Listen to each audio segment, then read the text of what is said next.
We're making up ideas of what people might have in their heads about us. And it's taking up a lot of energy. So all this focused energy is going.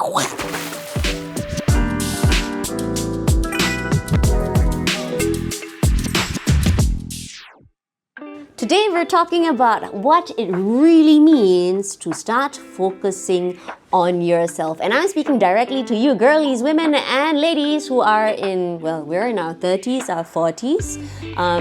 Raise your hand, okay, if you're feeling this way as well. By the time we're at lunchtime or just before that, I am spread thin, like zero energy. Don't know where all this energy that I woke up with, invigorated and energized and everything.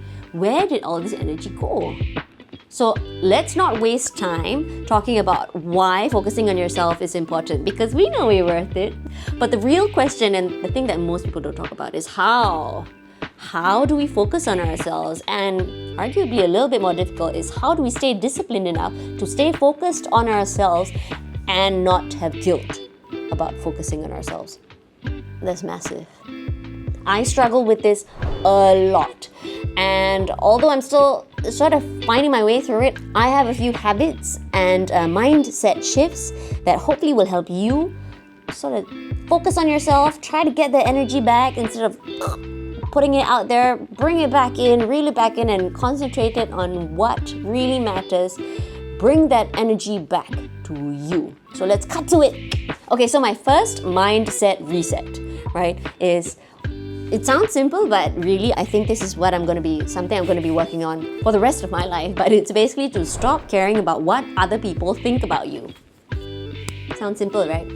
I can't do it. It doesn't come very naturally to me. I actually have to talk to myself and say, nobody is thinking about you, Sarah. Nobody is judging you. Nobody is assuming things about you. Let me just give you an example here of how it is my brain works. I walked into the train this morning. I saw a lady. She looked at me, sort of like exchanged glances, and then she went, I went, oh, okay. Like, yeah, it's fine that you're looking at me up and down, but immediately what comes to mind, I was wearing basically all black, right? I went like, oh my god, this woman is judging me, and she's thinking like, this crazy cat lady has walked into the train. She's not lint rolled herself at all. She's walking in furry as hell. And I completely spiraled after that. She's like, I'm thinking to myself, she must be thinking like, how can people walk out of the house like this? Why are people so unkempt? Shouldn't she know better than to do this? How's she gonna walk into work? Like, what's a boss gonna think? Like, does she have a presentation today? Hey, how come she's in jeans? What sort of work does she do? Maybe she doesn't have a job. Woo! And then there was this other guy that sat down.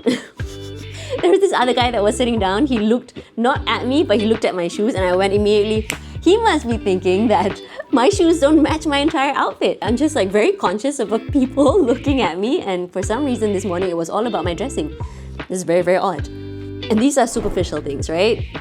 We're talking about more deep set things as well, where you're thinking maybe, oh, my boss, last week I didn't fulfill on my work. I asked for an extension. He must be thinking I am hopeless. Or if you're thinking about your husband, you're like, my husband must think I am a slob because I did the laundry but I didn't fold it. We're making up ideas of what people might have in their heads about us, and it's taking up a lot of energy. So all this focused energy is going like from the time that you open your eyes. You're thinking about everyone else, and you're thinking about what everyone else thinks of you. Here's the thing. Have you ever been in a situation where you're obsessing about something someone did? You're thinking pretty negatively about the person. Has it happened? No? Yeah, so here's the thing. Nobody cares. And this is what I tell myself all the time. I say it with a smile on my face, not to mock, but because that's what I have to tell myself all the time. Nobody cares. Stop caring about what it is that you think people think of you, because that's a full narrative, the whole story that you spun up in your head for you, by you, and only you will see it. And it's sapping your energy like a vampire. These thoughts happen more often than I care to admit. And I think that it's safe to say that actually it happens with everyone and for everyone. It's just how the mind works. And by this, I mean the pattern of assuming that people are assuming the worst things about you. You're spreading your energy really thin just by imagining what it is that people might or might not be thinking about. And more so, you're extending it because you're not thinking about it just now. You're thinking about it in 2 weeks' time. Oh, do you remember 2 weeks ago I walked into that train and it was this color seats and then, you know, all the post-trauma and everything. Nobody was thinking about it, honey. It was just you. So stop caring about what you think other people are thinking about you, because nobody is thinking about it. It is pointless, it is draining, and it is untrue. So what do you do about it? Keep your head down.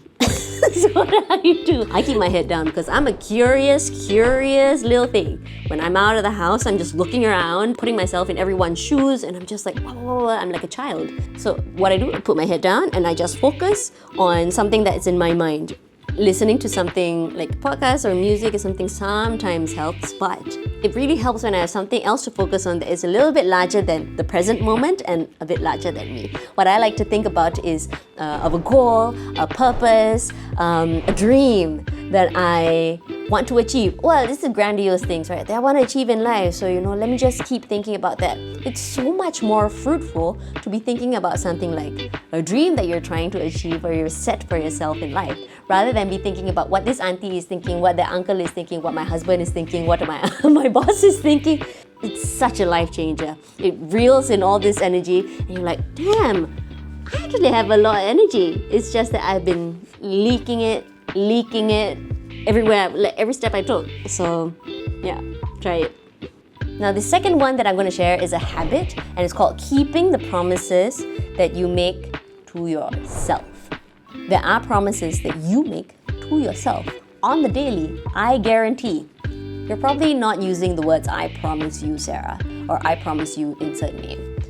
For me, one of the promises that I made to myself this week is that I really want to start cooking at home a little bit more, because I have close to zero cooking skills, but I really do value being able to enjoy a warm meal that prepared with my hands, and sort of sit with like a piping hot bowl or something, and it's difficult to have that when it's takeaway. And then I go ahead and just order in more often than not during the week. Or this promise that we make to ourselves, right? I'm gonna fall asleep, I'm gonna be in bed and fall asleep by 10 p.m. tonight.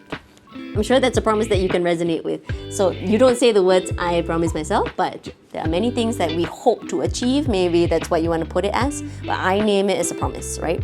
And when we start to put the promises that we make to other people or with other people at a higher priority than the promises that we make internally to ourselves, we are registering in our body and in our mind that the words that we are saying to ourselves cannot be trusted. If we cannot trust ourselves, what hope do we have with trying to fulfill a promise that we've made to other people? If you can't even keep a word to yourself, keep your word to yourself, what hope is there, honestly, to be delivering on our promises to other people? So that's what I put forth to you. And I argue that the promises that you make to yourself and fulfilling them are a little bit more important than the ones even that you make with other people. Although there is more accountability with other people, the accountability to yourself is so important, because you're listening to yourself and you're watching yourself. This is a little bit woo, huh? But you're observing yourself to sort of see, hey, am I good on my word? Is my word good? Will I fulfill on this promise? Knowing that you have those promises, recognizing that you have those promises to yourself will help you refocus a lot of the energy that you normally would put out back to yourself, because you're honing back in to ground zero and you're saying, hey, I am a priority. It is not just everyone else, especially for you ladies, right? Not everyone else is as important as you. No, maybe we should not put that here. Hold up. Wait a minute. You are just as important as everyone else. You need to just rein it back in. And that's what we call focusing on yourself. And that's one of the things that you need to try. It's a good habit to build. Now, this third point, I'm not very sure if it's a mindset shift or it's a habit, okay? But hear me out. This I am very, very new to, and I'm so glad that I came across it, okay? These are mantras and affirmations. Never thought in a million years I would be that girl that would say that playing repeatedly phrases affirmations and mantras in my ear would actually make a difference in my life, okay? But they are so grounding. They reel everything in. They focus on you. They allow you to focus. They give you permission to focus on you, basically. I guess what it is that because affirmations tend to start with I am, I, and then once you register in your head and it just repeats in your head, you're like, I, yes. And like, it's all about me. Like, you know, rather than channel all your energy out, you're just focusing it, you're reining it, bringing it all back in and looking inward rather than outwards, which is great. So I myself am so surprised at how powerful and useful these mantras and affirmations are in general. And what I've seen, this is a tweak I think that people can do, right? You might think that mantras and affirmations are a little bit like far out there. You don't really want to, touch on it. I argue that maybe you already do, So if you say phrases already like this, right? Like, I will try to be more determined. I will try to be more focused. I will perhaps do better the next time round. If you're already saying things like this to yourself, honey, you're already in. You're already saying the right things, but what I suggest you do is to make them way more pointed and way more specific. For example, instead of saying, I'll try, which is a great place to start, by the way, just be really pointed, like I am. For me, the ones that work and have worked for me real time in the past month and a half are I am determined, I am focused, and I am tough.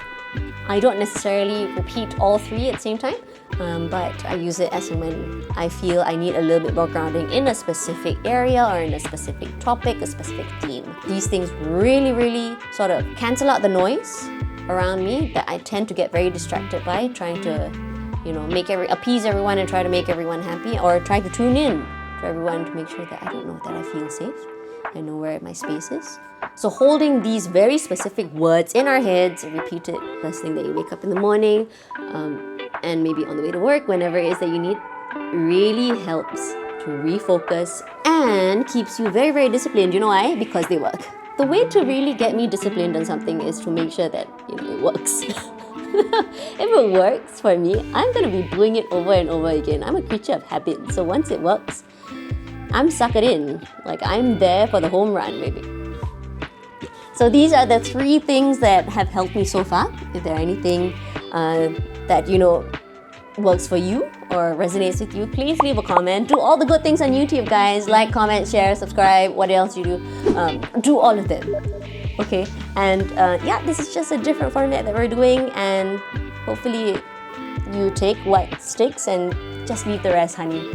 But till then, I really hope that you start to refocus your energy and stay disciplined. I will not try. I will be focused. I am focused. Girl, get with it. Till next time, honey. Take care.